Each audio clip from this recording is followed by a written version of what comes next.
You are listening to Power Marketing with Kevin Lee. Here's Kevin.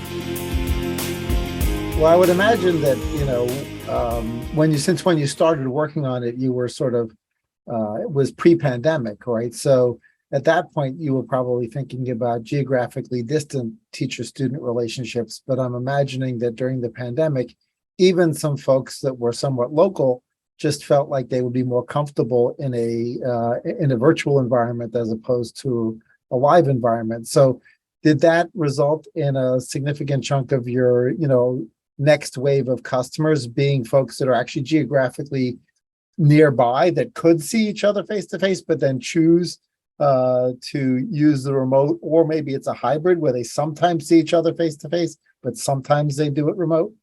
Yeah, great question. So obviously the pandemic brought a surge of new business to us. The entire industry in most cases was forced by the law.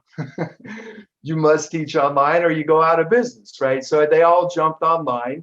And, I would say we got just a wave from that. And we had universities signing up that we'd never really been in that higher ed space, but we started doing contracts, signing up universities, licensing it, changing our license model just to be even more than more like B2B to a small, school. We started doing higher volume price discounts, things like that. We changed, we modified. And to your point, sometimes they're even in the same campus. But for the health and concern and safety, because there was a lot of research, there's a lot we didn't know before the pandemic. But singing, and even singing in choirs, right? There's many cases where a choir would have a rehearsal, and then you'd hear the news report how it was a super spreader event. Yep. So singing is kind of one of those things. You're actually just opening your mouth, spraying. Yeah, especially if you're projecting your voice. Yeah, absolutely. Yeah, these aerosols, whatever, it's just coming out, going everywhere. So some schools tried barriers. I mean, I've heard plenty of stories, and I don't claim to know every single way that different administrations and different organizations attempted to mitigate, the pandemic. But I will say it was like, okay, we might be interested. We'll talk about it too. Oh, hey, when can we sign up? We want to get a couple, we want to license the entire university. So right. There was a huge shift for the health and safety concerns.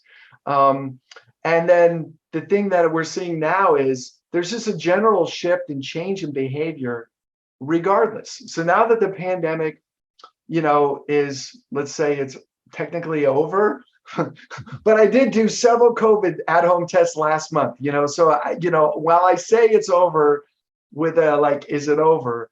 I'm not sure yet when it will be declared over. I think it's just become generally accepted that, this is going to be part of how it goes until we get, commonplace. And that is the industry. There was a survey I was running way back since we started, and I still have the data from our Typeform, great tool.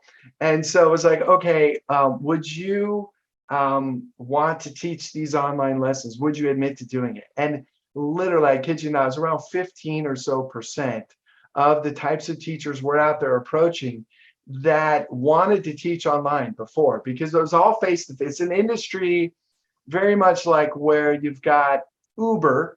And I remember before there was this kind of dates everyone, right? But a decade ago, you couldn't just order a taxi on your phone.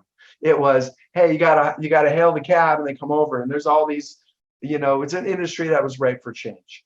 And that's one of these industries, I would say. The voice industry is one of those industries that is ripe for change because its traditions are so just set in their ways, right? So everyone likes to say, well, we teach the true Italian bel canto method, right? And this was taught to me by my instructor, it was taught by his instructor. And there's these lineage trees, and I totally love all of those instructors, all the way back to Emmanuel Garcia and some of these just, forefathers in the voice teaching industry.